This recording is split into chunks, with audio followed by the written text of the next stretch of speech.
And we're live. This is the Music Publishing Podcast, episode 6. I'm here with Noah Luna of BCP Music. So, Noah, welcome to the show. Thanks so much for having me. This is going to be awesome. Yeah, It it's gonna. will be It awesome. will be awesome. Or there may be blood. So tell us a little bit about you, about what you do, and about BCP. Sure. So I own a company called BCP Music, and we are technically a publishing house, but it really is just kind of a catch-all for many of the things that I have done since I was a student composer, just kind of doing these sorts of things for my friends. When I was in school, there was a huge need for, at first, just printing services. Like there was no place that you could go and have a score bound that didn't just look terrible. And so I, put together a few dollars and I actually bought like a large format printer and a decent binding machine. And I just told my friends, like, yeah, if you need something bound, like I can actually do the whole edge of a 17-inch long score instead of the little shitty 12-inch segment. Yeah. Yeah. And it's just so goofy. And so, when I recognized there was a need for that, it made me, popular among my friends. Like, oh yeah, this guy can do that. But then, even beyond just the actual like physical document, the stuff inside the pages has to look good too. And I studied engraving from Rafael Hernandez over at Cal State East Bay in Hayward, and he was a copyist when he was in grad school, and showed me, a lot of the things to look out for when you're actually making a score, and that also kind of gave me a few bonus points among my peers, as well as with my professors, just that I could have a decent looking score, both the digital format and then when it was printed. And so after graduating school, I began to offer those services to other composers, and not just student composers, but just composers at large. And found that there was really a need for that. Yeah. There's a lot of music out there written by a lot of really talented composers that is often written off just because it looks like dog shit. And I mean, you Yeah. you really need someone that has done this at a professional level to help you not just make it look better, but understand why this sort of thing is important. Hmm. And so, as of today, BCP Music does engraving, which is actually taking your finished composition and making it look publish ready. Hmm. We do printing and order fulfillment, which is where we actually print the document and then we can ship them to whomever you need. Oftentimes that's an orchestra, so we're sending big boxes of music and scores to orchestras for both rentals and purchase sets. And then we also just last year started doing publishing agency. I like the cat cameo, Yeah, by the way. yeah. He made an appearance 2 weeks ago too. Yeah. This is very. I guess this is usual for him. This is not typical, but I guess he's a camera That's fine. But in any case, last year, BTP Music started doing publishing agency, which is rental negotiation and licensing for other composers, and that's proven to be something else that composers need a little bit of help understanding and navigating, because especially something like licensing, which sounds like it should be really straightforward because many of the rates are statutory. There's no hmm. wiggle room. You Yeah. pay this much per minute of music. You still need to understand what you should be asking for, what sort of Hmm. documentation should be there, and what you are owed as a composer, on a reporting basis. And Hmm. so that all of that stuff is stuff that BCP does for a number of composers. And I know it sounds kind of sprawling and not very focused, but neither is the art of composition. And so Yeah. we really, what we try and do is just help a composer with one or more of the aspects that they need help with. Hmm. And I find that every composer, myself included, there is one part that they do need help with. And so we try and either be that person for them Hmm. or put them in touch with the right person that knows Nice. the rest. Nice. Cool. So so how did see this came out of just coming. It was a natural progression for you to start this business. Yeah, I mean, when I was in school, I realized that first of all, composers need to make money, and then making a living as a Damn. full-time composer is really difficult. And there's only a handful of composers that's their thing. It's like, yeah, I just write music and that's all I do. I just make it rain. Hmm. Um, But if I was going to do something, I needed to have a job. And Mm-hmm. so, when I was in school, I was working at a music school and doing private lessons, and then kind of figuring out if having BCP music was a thing that people needed enough to make a go of it as a career. Mm-hmm. And you know, uh, over time, the shift started to be, like 80% was private lessons, and then 20% of my income was working on BCP music. But then as it kind of refined itself into a more and more focused approach of what composers needed, Mm-hmm. and which composers would seek out my services, the proportion started to shift. And so I found Mm-hmm. myself at a point, I think it was 2 years ago, where I had to cut my private studio down so much to make space for all of the ventures that BCP Music was into, that Mm-hmm. I wasn't an effective teacher anymore. I Mm-hmm. was, canceling lessons all the time, and I just felt actually really bad about how unprofessional I was being there, because I was trying to be so professional in the other part Mm-hmm. of my life. And especially, when we had kids, it became really clear that if I could do a job from home, I would. Yeah. And so that's what I'm doing full time now. I usually put in between 8 and 9 hours a day, kind of spread out throughout the day, um, from home or walking around, sending emails and contracts and things, thanks to our smart devices, has become Mm-hmm. much more feasible. But Yeah. the unfortunate part of that is that I never get a break. Like, even when I'm on Yeah. vacation, Oh like, yeah. I'm always like sending off an email, or making sure that the print orders are going out on time, or if Mm-hmm. there's something that comes in last minute that needs to be addressed, because we're so lassoed to these devices. Mm-hmm. I don't get to take a break. But if I most of the time feel like I'm not working, because I am like walking around the mall with my kids, or hanging, and like if I have to shoot a quick email, it's really not that bad. Yeah. Yeah. But the thing that does take dedicated time, where you're sitting down and working, is the engraving aspect of what I do. Mm-hmm. Because everyone can send emails from anywhere, but you can't, lug around your rig and actually Yeah. push around quarter notes as easily as you can, with your phone. Someday, maybe that'll be a thing, but I have a feeling it'll be a long way till we're at a place where you can do this in any sort of practical mobile environment. Right Mm-hmm. now, it's you have to be sitting down at a Yeah. Oh desk. yeah. Yeah. Definitely. I don't know that I would. Even then, I don't know that I would want to have that responsibility of like, oh yeah, Yeah. you're at the mall with the kids, and well, but I'm I'm still making pushing parts right notes. now. Hang on. Yeah, Yeah. yeah. You have your Yes. 9 by 12 tablet. Well, some people do think it's that easy. It's like, well, can you just like fire off a set of parts for me? I mean, what does that take? Like 10 minutes? And it's like, no. No. Like, while the button for like generate parts is indeed one click, there's a whole Hmm. lot more to it than that. It And I think that's something is that we'll talk about later. But that definitely. is one of the big, like, uh, misperceptions of making parts for many composers, and not just inexperienced composers, because even veteran composers are like, oh, I know to put good page turns in. It's like, Hmm. well, that's one part of what needs to be done, but you do need to do some other things. Yeah, exactly. um, so well, I guess let's just jump into Okay, engraving and production stuff. sure. Unless there's more you want to say about BCP. Oh no, I mean, it's. I think I've covered that it does a lot of different things for a lot of different composers, Mm-hmm. and that's really the approach that I've taken, is just, the things that I'm good at, and I try and offer that to as many composers as possible. But the most kind of popular aspects of BCP music, with regard to the independent composer, is offering, publishing agencies, so that people can sell their works through BCP Music, and are Mm-hmm. offered an amenable split, instead of, Mm-hmm. the traditional publishing model, where they're given very little, Mm-hmm. in exchange for the entirety of their copyright, which is Yeah. a model that is definitely being phased out. But Mm-hmm. it's being phased out, and the only other alternative is doing it yourself. Yeah. And that's also not that appealing for other composers, when Mm-hmm. they either don't know what to do, or they don't have the means to actually produce and fulfill their own orders. Mm-hmm.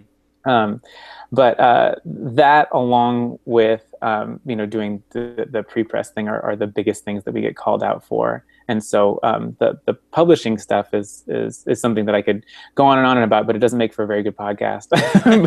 But the engraving aspects are the other kind of big part about what we do, and that actually is more interesting to talk about. Yeah. Oh, I just damn it, I just had a question and I lost it. I hate when It's that okay. happens. You'd swear I'm getting old. Um, Yeah, it'll come back to you, I'm it'll sure. come back. Um, so there are other. We were saying beforehand there are other companies in the marketplace that do Hmm. similar things to what you do, and some of them do like the full publishing, some do Hmm. just distribution, some only do engraving, some Hmm. only do the engraving and printing, and that's the end of it. Um, it I think it's interesting how many companies are out there that try to serve the market in the ways that are most effective for them. Hmm. And Well, go ahead. yeah, I was going to say, you used a really good word earlier, which is, that this kind of industry that we're in is an ecosystem. And what Mm-hmm. that means is that there's one person that fulfills a certain role, but Mm-hmm. leaves kind of a gap for other, Yeah. species to come in and support the ecosystem in their own way. And really what I've found is that the most common um, occurrence is that there are just a lot of freelancers that do Yes. one or a few things really well, Mm-hmm. and then it's kind of a team that a composer assembles. It's like, oh, I have a guy that does my like part prep, but I have a Mm-hmm. guy that does my printing, or I have a Mm-hmm. lady over here that does my order fulfillment, and they kind of hobble together their own team. As Mm-hmm. far as like businesses that do the kind of full service operation, you're really only talking about the big publishers, Mm-hmm. which don't offer services to anyone that No. knocks on their door. They only do it for their staff or their body of composers. Mm-hmm. Or you have people that offer that kind of service to like different types of media users, like Joanne Kane music service. I'm not sure if you've heard of them. Like Mm-hmm. anytime you watch a movie, at the end of the credit creep, it's like, oh, and music was prepared by Joanne Kane, and Mm-hmm. it's this really amazing and incredibly effective team of people that do mostly film and movie stuff, but they do everything from dragging your music out of Logic or Digital Performer, Mm-hmm. cleaning up your MIDI, making it into a legible score, Mm-hmm. making parts. I mean, like from absolute end of composition Mm-hmm. to absolute end of production, they do, and they've got a huge team of incredible people. And so you've kind of got like the on the one hand, like just a bunch of freelancers kind of doing this again at a very high level, usually Mm-hmm. for the other composers, and then you've got a service like that where it really is full service. Mm-hmm. But the disadvantage with the full service is that, as you can imagine, it's very expensive Oh, to just absolutely. hand off something to someone and be like, hey, just finish this for me. Mm-hmm. Basically. Whereas with the team of freelancers, you can kind of make it fit your shape of composition. I Mm-hmm. can do everything but making parts. Like I hate making parts, so can I just have Mm-hmm. a part guy and then someone to print it in and fulfill the order for me? Mm-hmm. And then that's kind of how I've found it to be the case most often. Especially even now with like really prominent composers, if they don't have a publisher that's doing everything for them, they've got their own team, like a Oh yeah. handful of people that just like, this is the girl that does the thing for me, like she does the part prep for me, and this is Mm-hmm. the guy that does the printing and shipping. And like, it's really cool to be part of that team because the Yeah. team is different from composer to composer, and everyone does a different job. I mean, I look forward to interacting with other people that way, you know. Yeah. Yeah. For myself, I can kind of handle all of it, and then up until I want another set of eyes for Of proofreading. course, So yeah.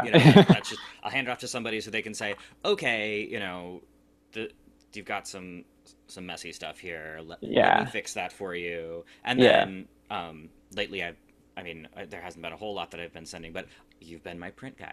Yeah. Well, thank you. I mean, we do that. We're doing print services a little less because we're moving towards the order fulfillment. Hmm. I mean, the print on demand service a little less. Of Yeah. course, I mean, we print all day, every day, Hmm. and we actually have someone now who is a staffer whose job is just order fulfillment. He comes in Hmm. a couple times a week and fills in orders for us, and we're fortunate to have enough of that. But as far as print on demand, we don't do a ton of that. But Hmm. I want to echo your cry for how important a proofer is. I've Oh. got I call them my J team because I've got Jason, Joseph, and Joseph, and they're my proofing staff, and they're absolutely invaluable. And so, I mean, it's such a small thing, and usually, it's only a couple hours of contracted labor Mm-hmm. to proof something, but it saves you so much work as the composer Oh because, yeah. imagine how much rehearsal time is wasted because there's some, nitpicky little proof that could have been just ticked off by someone in half a second. But Mm-hmm. because you didn't get that proof that first time, it went to print, it's in rehearsal now.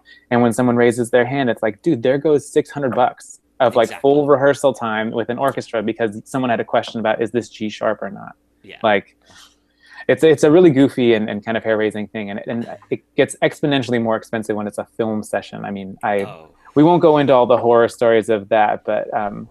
I've done a couple film scoring sessions, and the types of questions that come up are, when there's small things like that, it's very embarrassing because it's a Mm-hmm. very expensive, stupid question that you Mm-hmm. should have caught the first time around. So, Mm-hmm. yeah. Yeah, you always feel like such an ass. You're like, oh my Yeah, shit. and the worst one was the first film session that I ever did. Going back to our first, story about binding along the whole 17-inch long edge Mm-hmm. of something. So it's become kind of a point of pride to actually have these nice looking big format bound scores.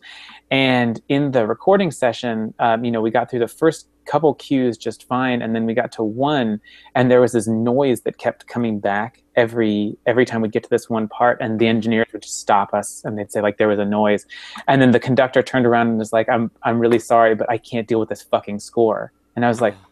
what are you talking about? My binding is glorious. But for a film scoring session, you don't bind with coil because as you turn the page, it goes click. Yep. And so in a recording session, you can hear every single one of those. And so we Mm-hmm. had to stop recording any cue that took a page turn. So we did all the short cues Uh-huh. before the break. And at the break, I had to cut the binding off and tape bind each one of these so that you could have silent page turns. Oh man. And I mean, again, lesson learned. It was my very first film scoring session a long time ago, and so I've come a long way since then. But these are the types of things that you don't take into account Yeah. until you make a very stupid, very expensive mistake, and you really Mm-hmm. hope it's not you that's making that mistake. You hope it's Mm-hmm. someone else. So I'm happy to be that someone else for all you guys out there to Yeah. make that mistake. But you should think about not just what options are out there for your music, but also what context they work best in. I mean, Mm-hmm. something as simple as like the page turn being louder than 0 decibels. Yeah. It can't be. But anyway, yeah. Yeah, I've turned pages for a number of recordings, and And that's it's actually a job. Like turning pages in a concert is one thing. Like if mm-hmm. you stand up noisily or turn a page and it makes a noise, like that's not a problem. But Yeah. in a recording session, you have to stand the whole time, and you better Mm-hmm. not be wearing something baggy that makes noise when you move your arms. I mean, Oh yeah. it's goofy. It is. Yeah, I'm like barefoot and standing just as soon as the page is turned, I'm already holding the next page, and then there's inevitably the Yeah. as the page slides along the bottom of The the desk, score yeah. oh my god. That's why digital devices are becoming more popular for recording sessions. Mm-hmm. And I think it's great, but that presents its own kind of issues with regard to formatting. I mean, you don't Mm-hmm. have to think so much about page turns and things like that, but the size is really limiting, and you still have Mm-hmm. to have good note spacing. And I mean, we now have like iPad Pros, but I remember doing my first job for like the first generation iPad, Mm. and it felt so silly because you can only get like one or two systems on a landscape Yeah. page that way if you want to have a decent staff size, good note spacing. Mm-hmm. And you've got like a PDF that's like 2,000 pages long. But Oh. it is kind of a trade-off because then you don't have to worry about page turns. It's totally silent, Mm-hmm. and they can just be there just reading music like a Mm-hmm. one of those old school like typists. Like as soon as Mm-hmm. the music comes along, they just play it, and it's Mm-hmm. good. And it's always pianists. Yeah, yeah. There was only like one other instrument. That was a cellist that I saw, and was really adamant about all of his music being on iPad so that he didn't have to put his bow down. And that's a practical concern, but Yeah. it does make the job for someone like me or any other copyist out there that's working on a digital device, makes their job kind of interesting because Yeah. there aren't as many regulations in place for digital devices as there Mm-hmm. are for print music. Print music, like the regulations are all set, and Yeah. that's really nice.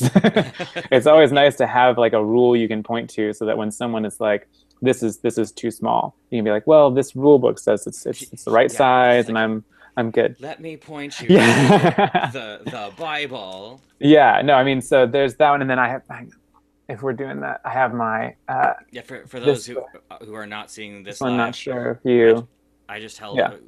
We've got the Oh, yeah, Gardener so I've Read got open. the Gardner Reed music notation book. This one has a lot of rules in here that a lot of people don't really think about with regard to not so much spacing and layout and stuff, but about like ties go this way and slurs Mm-hmm. go from here to here, and it's Mm-hmm. something that just comes up even again with the most seasoned composers. Yeah. We all run into like, wait, which side does that go on? Oh, it should go this way. Like, or I had one publisher that was really finicky about the order of sharps. Like, Mm-hmm. if you are stacking like four sharps, they should go in this order. And Mm-hmm. again, like your notation software defaults to one rule, and Mm-hmm. you might have to figure out how to Yeah. undo its kind of defaults there. But in any case, yeah, the Gardner Reed has been invaluable to me. Yeah. I just the Elaine Gould behind bars that was a Christmas present, I think.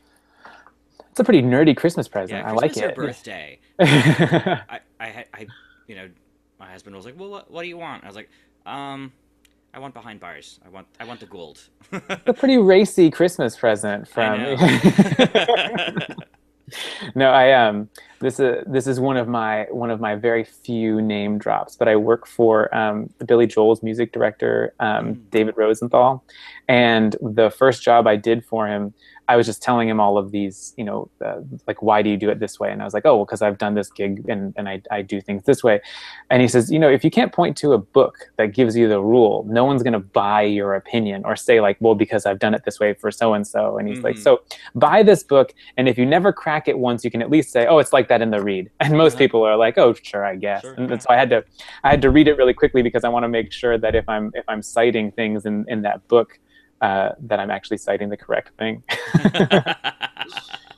But no, it was really valuable for that gig, if nothing else. Yeah. Nice.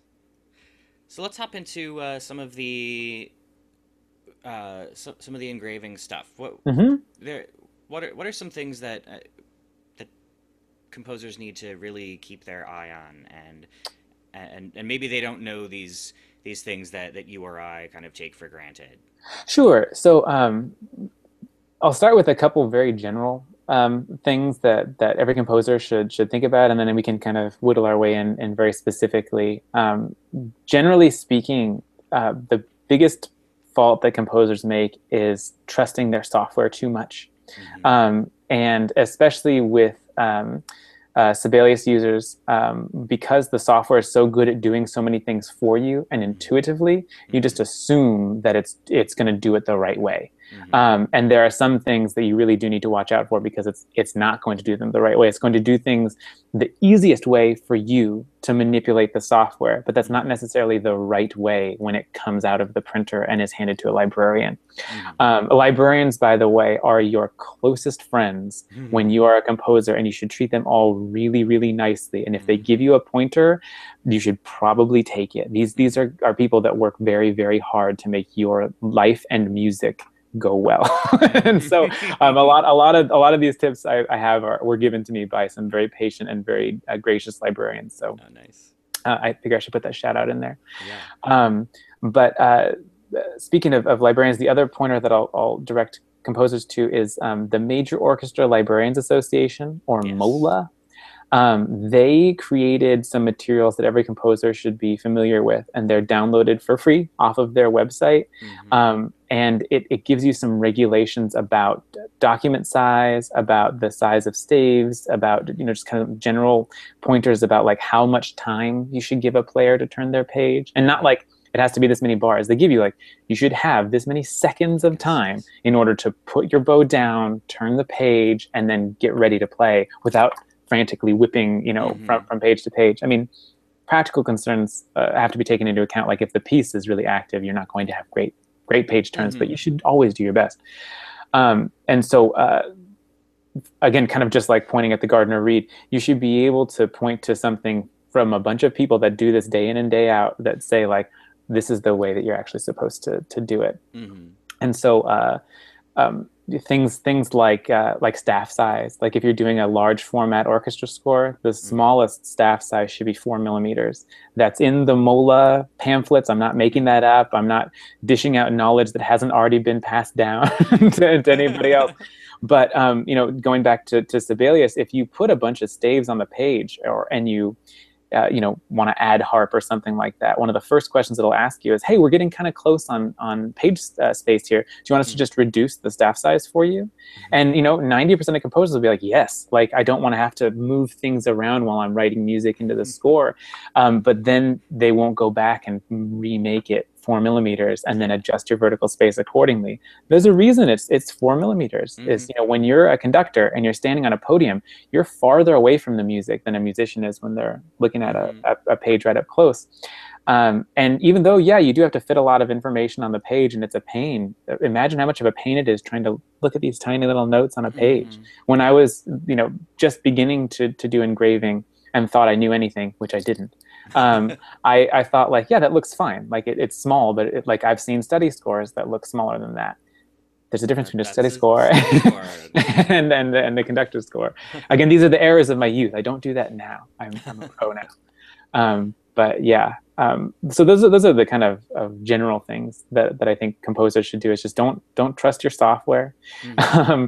You should have a really discerning eye for like, what is this going to look like to a musician? What is this going to look like to a conductor? Mm-hmm. And then the other piece of advice I have is, regulations and specific millimeters and things aside, there's really no substitute for giving it to a performer or giving Mm-hmm. it to a conductor and saying, how does this look to you? And Mm-hmm. then getting feedback, Yeah. because most of the time that feedback is going to either be really close to a rule that's already in place, or should Mm-hmm. be something that's tucked away just for your own like kind of practical rules. Like, yes, Mm-hmm. 4 millimeters is the absolute smallest that you Mm-hmm. should make. But if I can make it 5, that might be helpful, unless I'm sacrificing a lot of horizontal space by having a larger Yeah. staff size. When you're working with chamber orchestra, especially, sometimes it gets a little weird putting it on 11 by 17 because that's really Mm-hmm. tall and you have a lot of Mm-hmm. space in between your staves. Mm-hmm. Like, bump up the staff size. No one's going to complain about about Yeah. Yeah. having something read easier, Mm-hmm. unless they have to turn a million pages, because Mm-hmm. as a conductor, that's very tiresome. Mm-hmm. And then also knowing kind of what page sizes are pretty regular for you to use. Like Mm-hmm. 11 by 17 is kind of the standard for like orchestra score, just Mm-hmm. because that's a typical large format score size that can be easily printed on most photocopiers that live in a music library. Mm-hmm. Like, deep in the dungeon of every orchestra, there's the music library. And they've got a large format printer, and you can trust that even the smaller orchestras that don't have the means to buy like a $50,000 large format printer, they'll have Mm-hmm. a photocopier that can load 11 by 17 paper. Yeah. And so that's why we default to that size. And then by the same rule, 11 by 14 is kind of the next size down, because Mm-hmm. worst case scenario, you buy 11/17 paper and cut it Cut it. one time, and that makes you a nice large score. And so these rules are not just to make your life miserable. It's a practical thing. Like, Mm-hmm. we make parts and scores this size so that they can be easily replicated by not just the person who made them in the first place. It's Mm-hmm. so that people who are purchasing the music, who are fulfilling orders for you from a publishing standpoint, or in orchestra. I mean, there's more times than I can count. Everything goes totally fine, and then the night before rehearsal, someone is like, "Oh, I like the timpani part went up in flames. I don't know what happened. It was the Mm-hmm. craziest thing." And you have to be able to. You can't like instantaneously deliver a hard copy of something in 1 hour from one Mm-hmm. coast to the other. Yeah. Yet we should get that pneumatic tube thing going just for orchestra librarians, Exactly. just so they can go, yeah. But you got to send a PDF and trust that it will print at least close to the way that you want it to, Mm-hmm. and not be sacrificing things like the staff size. If it gets reduced too much, like, you should be able to print to like an 8.5 by 11 sheet of paper and Mm-hmm. have it look okay. Even if you format it to larger, it should scale okay and Mm-hmm. still be legible. Mm-hmm. And then also give yourself enough margin space so that if it does print to a smaller size, nothing's getting cut off. Mm-hmm. So yeah, and then again, all that margin information, all that stuff is on the MOLA website. Go look at it. If you're a composer, you should at least have one copy of this pamphlet somewhere in Yeah. your file cabinet. Like, you should just be able to have it. Yeah. Look at it, read it, see what you're getting Yeah. into in all of these situations. Now, isn't the part size, isn't that staff size like a little big. So it is very big. So MOLA will tell you that your staff size should be, I think it's 8.5 millimeters, Mm-hmm. especially for the parts that are reading farther away, like string based and things like Mm-hmm. that. If you can do that, again, a librarian will tell you this because they have more experience than you at dealing with a musician who complains about the staff size of something. And so trust them. This is Mm-hmm. not just to make your life difficult. It's really to make some musicians' life easier. And Mm-hmm. you want to make friends. You don't want to make enemies Yeah. of the musicians. Um, so in my experience, 8.5 millimeters is a little weighty, and you Mm-hmm. can get away with seven. Seven is the bare minimum, seven Yeah. millimeter staff size. Um, and to be honest, we kind of default to that.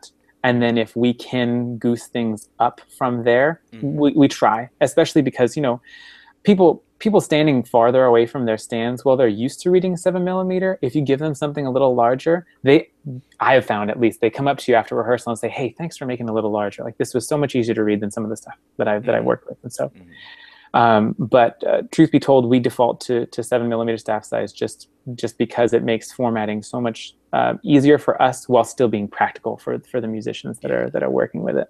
Yeah. um, and then also the page size of the actual document for parts varies. And so for us, we default to 9 by 12. Mm-hmm. Again, for practicality, our printer prints to 1218.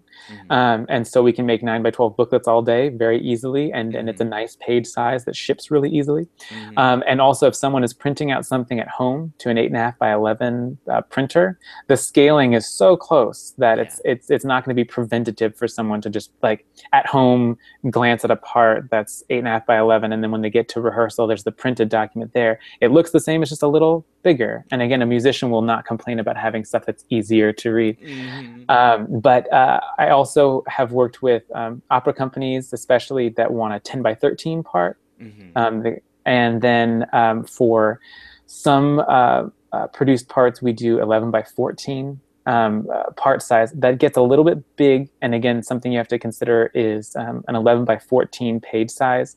On one of those Black Manhasset stands we all went to school, Mm-hmm. working with a stand light on the top of it, it's going to bump into the light when you turn an Mm-hmm. 11 by 14 page on it. And so you Yeah. want something that's not going to, that'll clear that Mm-hmm. light.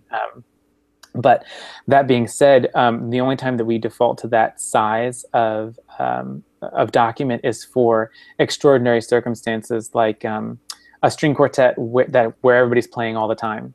We Mm-hmm. print to 11 by 14, and it's to be laid out all at once with no page turns, so that Mm. you can just read it all the way Yeah. across. And so we're not worrying about the stand light; we're just worried about it all being there. Mm-hmm. And then the only other time that we've done that is for like a violin part with 1,000 divisi in there. Well, I'm Mason Bates' copyist, and he Mm-hmm. just had this piece performed, or was performed first by the Chicago Symphony Orchestra, and it was Mm-hmm. actually just played by the English National Ballet in a really cool-looking production. But Mm-hmm. the violin parts for it at times have 8 violin staves on them, Oh. and that's because there's a theme that flits around the section, so that you get Mm-hmm. this kind of like surround sound effect Mm-hmm. from the orchestra. Huh. It's a very cool effect, but from a copyist standpoint, wow, that was difficult to do. I can Um, imagine. and well, not only to make it like fit on the page and work, but to have good page turns. Mm-hmm. And you imagine that your entire page being taken up by just 1,000 staves, and none of them can be hidden. Mm-hmm. Because if you just have one line and you just say, like, these 2 notes are first chair, these 3 notes are second chair, that's impractical. You want Yeah. to give them each a different staff so that they can Mm-hmm. see, like, here's my part, and I play that measure, and then I wait. So it has to be done that way, but you can't do it on a regular, like, we couldn't fit just that many staves Mm-hmm. on one page Yeah. without reducing the staff size or increasing the page size. And so we defaulted to a big page size. You do what you can, but you Mm-hmm. try and work within the parameters of one of a handful of accepted paper sizes. Mm-hmm. that's that's a wild It was it wild situation. Yeah, that piece is actually one of my, like, proudest bits of copy work, because there were some really cool tricks that I had to do to make it, read both in the score from page to page and be really clear who is playing. Mm-hmm. Because any composer will recognize that, like, if you're changing what a staff displays at midstream, like in Finale, you Yeah. work with staff styles to make sure that things read from page to page correctly. And if it changes midstream, you want to make sure the parameters still work for the piece as a whole and for that section of the part. In Mm. Sibelius, it's slightly different. They use something called instrument changes if you want to change the Mm-hmm. parameters of what something is called at the beginning, but its transposition might be the same. And so Mm-hmm. we had to do a lot of that to work with just the strings in that piece. And Yeah. it's extraordinary to come out the other side and look at the score and see that it looks so good. But then when you kind of look under the hood and see what was done to make it work, it's an extraordinary amount of work. And Yeah. it does look pretty sloppy, but I'm convinced that the way that we did it was the best way that you could do. Instead of having like 37 individual violin staves Oh. and then just hiding them as necessary, that just Mm-hmm. sounds awful. Oh But yeah. That. Ugh. I No wouldn't want to do thanks. that. But yeah, I mean, and imagine trying to fit all those on one page. But in any case, yeah, So I'm sure you see a lot of kind of weird shit come yeah, in I scores. I do know see a that lot of weird shit. Yeah. I've seen some very bizarre things come in the scores that I've engraved for people. Hmm. Um, what are some of the either more common or more bizarre things that might So help? I equate this type of question, by the way, to my wife is a nurse. And Hmm. so, when you're at a party or something, everybody loves to ask gross questions of a nurse. Yeah, And one of the yeah. ones is like, so what's the weirdest thing you found in a person? Hmm. And so this is kind of similar. It's like, what's the weirdest thing you've seen in a score? And actually, it's it's not that exciting. I mean, you will see the occasional really like bizarre thing, but most of the things that you see that are not that ordinary is because someone won't know how to write for a certain instrument, or Hmm. someone like I just helped engrave this piece for a string quartet that involved slinkies, like you bow a slinky and it Yep. makes this really cool kind of weird sound, Oh. but like there's not anything in the Gardner Reed book about slinky notation, and No. so you have to kind of figure out how that works best. And Hmm. and I think that's the kind of weirdest thing you'll see is something that's never really been done before. And we Hmm. actually live in kind of an exciting time where not a lot of things, or a lot of things that are happening now, haven't been done before as far Hmm. as notation goes. Yeah. And well, back in the back ever ago in the 20th century, that we got into some graphic notation, and we still use a lot of those traditions when we're trying to notate something that is Hmm. non-traditional, Hmm. just because it gets people psychologically prepared to do something other than play their instrument the way they've practiced for hours and hours in the practice room. Hmm. And I'd say that is kind of the weirdest thing that I see pretty regularly, which is like traditional notation for like 57 bars, and then you turn the page and then there's just a picture Oh. of like someone like holding an instrument, or like a bunch of squiggly lines, and it just says like weird random sounds but really big and fast.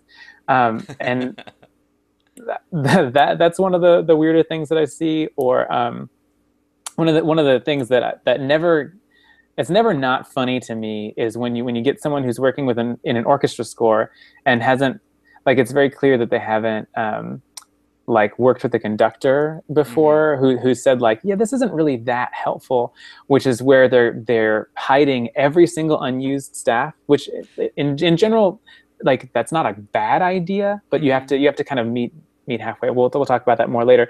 But what they'll do is they'll hide every single staff, and then to fill space on the page, instead of Hmm. putting more than one system on the page, they'll just make it bigger on one page and then make it smaller on another page. And so like as you're turning pages, like you're zooming in and zooming out on a piece of Oh music from God. different page to page. And that for me is always really really humorous, because it's like you're looking at a different piece of music every time you turn the page. And it's Yeah. like, is this the same piece? i Is it? i really don't know anymore. Hmm. But yeah, that's the kind of weird shit we see pretty regularly. I mean, nowadays, since notation software is owned by every composer, like when you Hmm. when you go to school, you either have access to or you own your own license of Hmm. notation software. A lot of the weird shit kind of shakes out, Yeah. because just working with it, you don't get into those situations where you're doing things that are just completely inappropriate. Yeah. But it still isn't without its kind of funny things that you see from time to time. Yeah. Yeah. One Um, thing that I've noticed with a couple of composers that I've worked with, it took me a while to figure this out. Um, but there are two scores in particular that I'm thinking of where the composer, you could see their their compositional thought process on Hmm. the page, and I'm looking at this saying, but no, like Yeah. this is okay. Yeah, this is how you think of the music, but Hmm. having an like the octave line or the double octave line over every other note and Hmm. changing clefs every other note, that's not helpful to the performer. Yeah. So And yeah, I did this that's like one of the things. Yeah. I did one page of that for this composer, and then I went back and redid the page how I thought it How a should look. human Yeah, should. how a Yeah. human would read it. And I sent both copies, and I said, so, okay, here's what you gave me, and here's what I recommend that you do. You can Hmm. tell, like, it's your money. You can tell me, no, leave it how it was. And ultimately, they said, well, let me bring it to a performer. So, Hmm. like you said, bring it to a performer. And you know, this composer was so unconvinced of like being able to see the contour of the line rather than like, I Just keeping see it in the clef. Yeah. followed by the D, the octave above that, but with an octave line above it, so it's not. So you have these like huge leaps, but it looks like just a little curve. Yeah. I'm like, So no, no, composers no. oftentimes are doing things how practically they like you said, like they think of that line as like I'm just writing like C D E, and Hmm. that in their mind is a very linear progression. But practically, to like if it's C D E, like you Hmm. need to be able to see that. Hmm. So that it comes out in the way you play it, not Yeah. just like this is a C, this is a D, this is an E. That's very easy to represent. But Yeah. like you said, the contour is actually pretty tricky to represent unless you have contour. And so Exactly. you want to make sure that there is that in there. I Yeah. mean, The performer composers are can't act. often reveal a lot of themselves in the way that they write music. Hmm. It's something that oftentimes a composer what they're looking for when they give it to a copyist is not just someone to make it look pretty. Like that's Hmm. a big misconception about what a copyist is.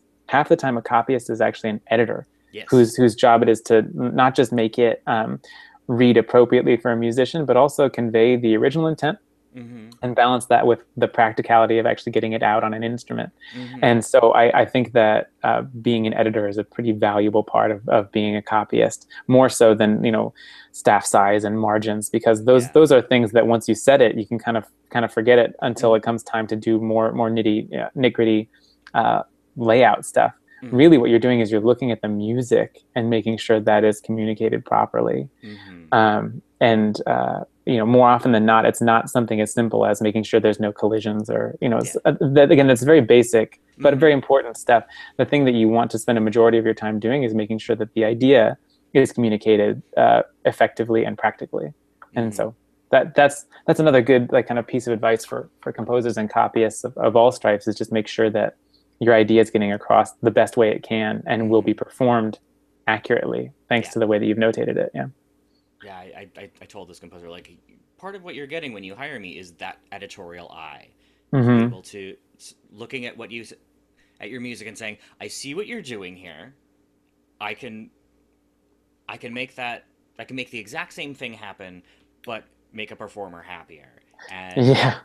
the performer looked at both versions and said, this one, the one where there Yeah. was contour and not constant clef changes and octave lines and things. Like, yeah.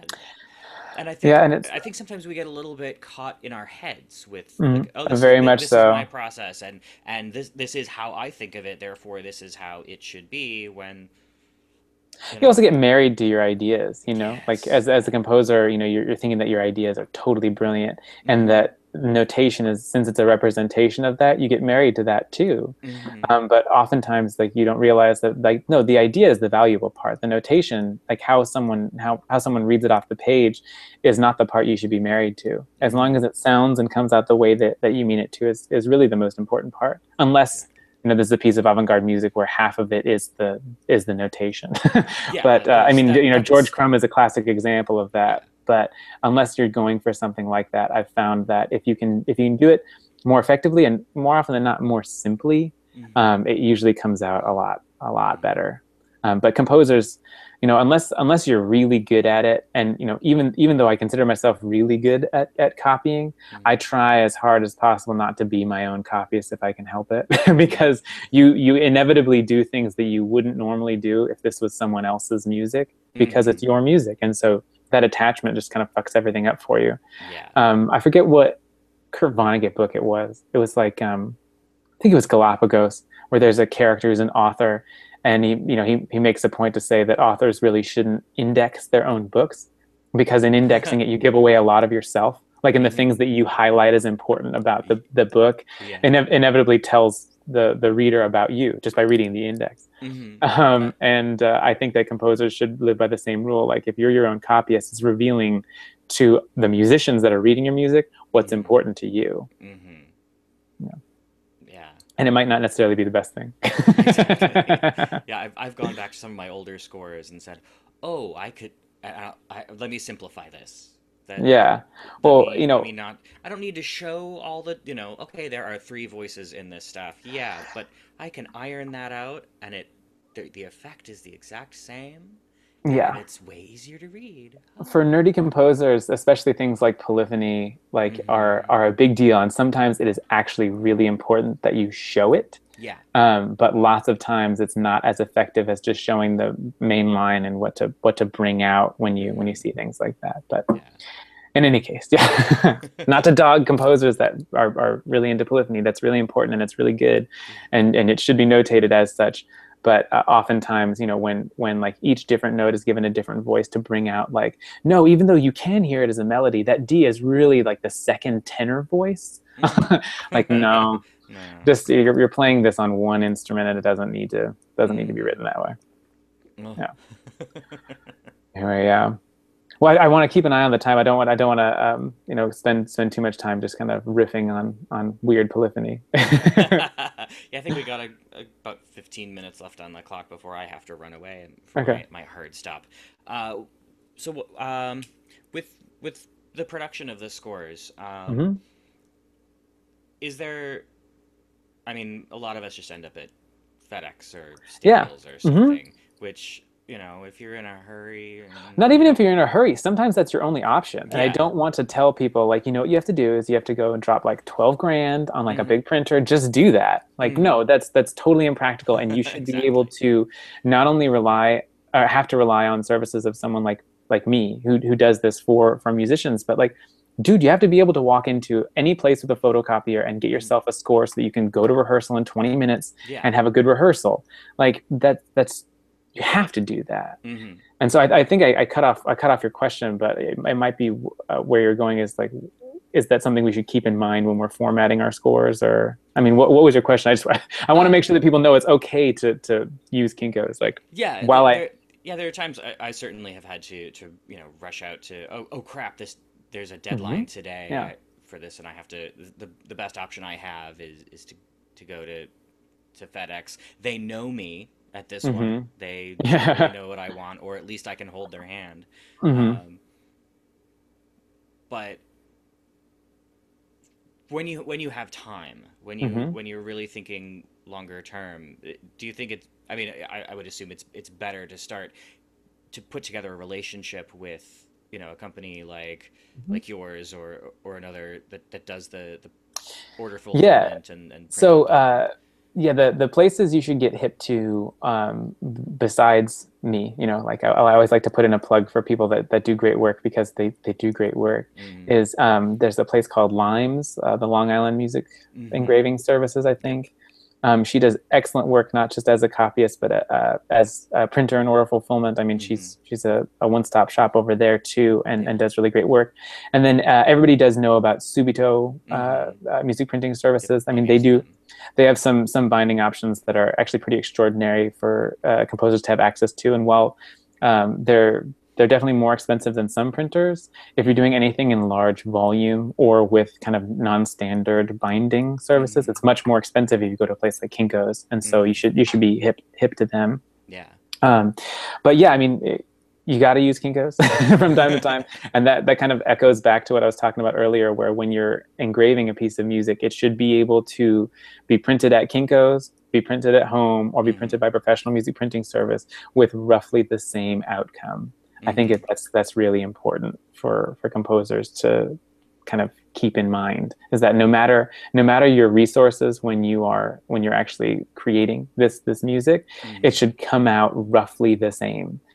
Just because, like you said, when we're rushing to rehearsal, we don't want to be thinking while we're on the train, like, oh God, I hope they're not going to mind reading this off 8.5 by 11. You're going to go confidently knowing that it'll be Mm-hmm. fine because Yeah. I engraved this properly. It'll Mm-hmm. be just fine. But when I do produce it and sell commercial copies of it, it should be at this size. It Mm-hmm. should be able to be sized up and bound this way. Mm-hmm.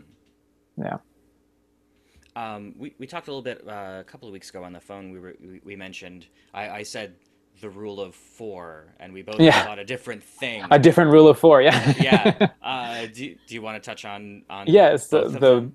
The rule of four, at least the one I was thinking, is about fonts. Composers get so fucking crazy about fonts, and I don't know why. I don't know why people think that, like, putting the title in a different font is going to make people take your music more seriously. Like, Mm-hmm. that's not to say that fonts aren't important. Fonts are incredibly important, and again, that's kind of, we eat with our eyes first, and so when Mm-hmm. we're reading music, if someone has, a really nice, well balanced looking font that they incorporate into their scores really well, that's great. But I'm more concerned about, do I have 1,000 clef changes in the first system? Like, Yeah. I want the music to read nicely. And so the rule of four for me, when you said that, I was like, yeah, like, you really shouldn't have more than four different fonts on a page, and if possible, less than that. Yeah. But yeah, and it's just that's going back to what's one of the goofiest things you've seen is, like, someone that doesn't know, like, how sans serif and serif typesets oftentimes are at odds. Mm-hmm. And if you don't incorporate them very carefully, your score actually just has this kind of visual dissonance to it that Mm-hmm. psychologically affects the performer, because they're looking at something and it already feels like there's a conflict on the page. And there are guidelines about which fonts to use for which types of marking, and those are all on the MOLA website. Mm-hmm. But in general, if you're looking for things to geek out on to make your score better, you can find something better than fonts to worry about. Mm-hmm. But yeah, I forgot what your rule of four is. Now that we're talking, what Well, was? mine, because so much of I tend to get my scores saddle stitched Oh yeah. with a binding. Mm-hmm. The I ran into this thing with I was doing something for another composer recently, and he was like, "Well, can you just add a page?" I'm like, "Well, I have to Oh add yeah. like in order to do that sort of folded and stapled type of binding, the number of pages, You have to have final pages four. have It's to a be multiple of divisible four. by four." Yeah.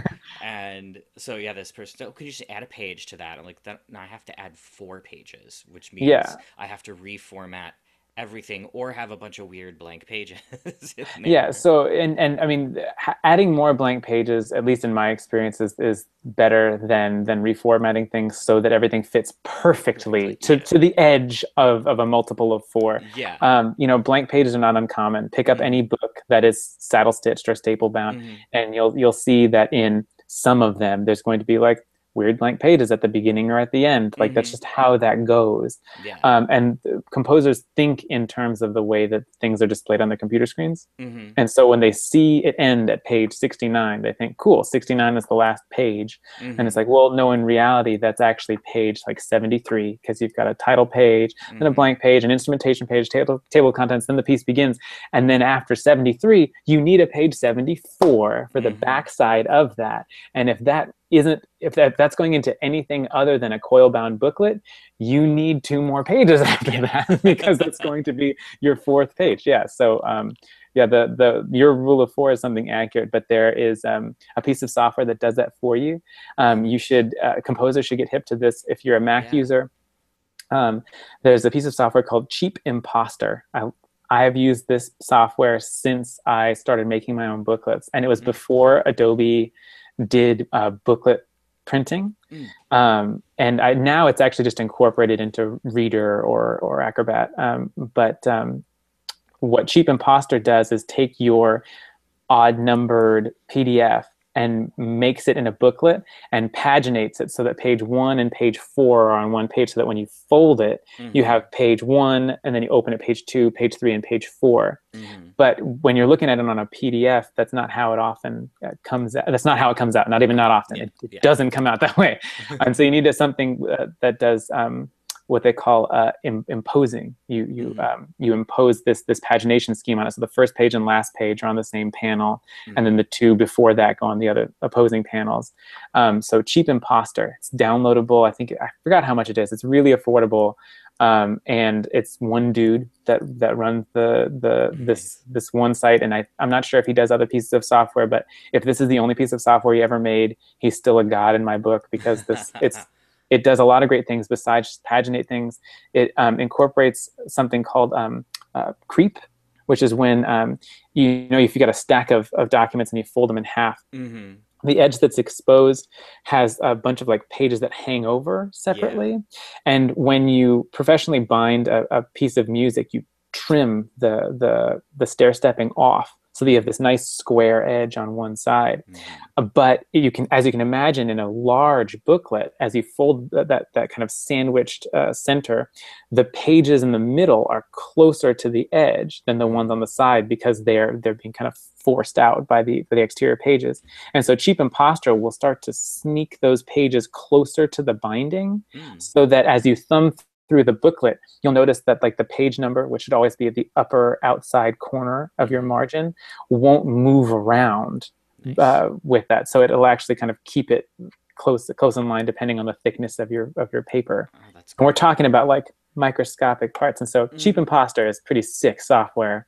Um, Nice. and That will go in the show notes for sure. yeah, check it out. Nice, nice, cool. So, any we should probably wrap up here because I've got Yeah. to go to the Upper West Side. Any final thoughts that you want to share? Anything that you want to get out there that you think we should know or we should think Um, about? Well, no, I mean, we've touched on a lot of the things, especially with regard to like engraving and score production and things like that. But one of the things that I think every composer should at least know is, what kind of resources they have available to them, and Mm-hmm. to ask lots of questions of a lot of people, because, many composers these days, since they have to kind of fend for themselves, are Mm-hmm. figuring all this stuff out fresh, and the internet is a big scary place. And so there's a Mm-hmm. lot of answers out there, but there's also a lot of conflict and ambiguity out there. And what you want to do is just get in touch with someone who has done what you're doing, and try and figure out how to do that for yourself, or see if they can somehow be incorporated into your Mm-hmm. team. Because as composers start to be more and more in need, people are commissioning more music from them, Mm-hmm. they need to delegate a certain amount of that work to somebody else, and they don't know oftentimes that doesn't come wholesale. Like, you don't have to just ship off like this entire aspect of your compositional Mm-hmm. process to someone else. You can just say, like, like you using a proofer. It's like, hey, can you just proof this for me? It'll take an hour. Yeah. Like, and it's a huge asset to you. Or part making or printing or Mm-hmm. things like that. There are people out there that want to help you. Mm-hmm. And so, in addition to there being a lot of information out there's a lot of help out there too. You Yeah. just need to know who to look to for that. And one of the whole reasons I started my company was because I didn't know where to look, and so I had to figure it out for myself. And then as soon as I started offering that out, I got a lot of composers asking me for that help, and it's Mm-hmm. proven to be great, because I formed a lot of great relationships that way. I've Mm-hmm. helped a lot of music come to fruition that Mm-hmm. otherwise would not have. And people need to know that it's totally fine to ask for help Yeah. from people like myself, or from people like you. They just need to know where to look. And Yeah. so the thing I always tell people is, like, yes, I can do almost everything that you can need, from actually writing the music for you to simply just like proofing it, or making parts, or orchestrating, or doing things like that. But if I can't do something for you, I probably know someone who can. And Mm-hmm. I want to be an asset to people who just need to be put in touch with someone else. Mm-hmm. It's like, I know this really great composer, and she lives down here, and she does great work, and I would love you to be in touch with her. I think that is just as valuable as, like, yeah, I can do that for $50 an hour. Mm-hmm. Yeah. It's like, no, I know someone else that does that. Mm-hmm. Yeah. Yeah, it doesn't have to break the bank, and so often, and you don't necessarily have to know all this stuff yourself. It's something that No. you create your team, and Hmm.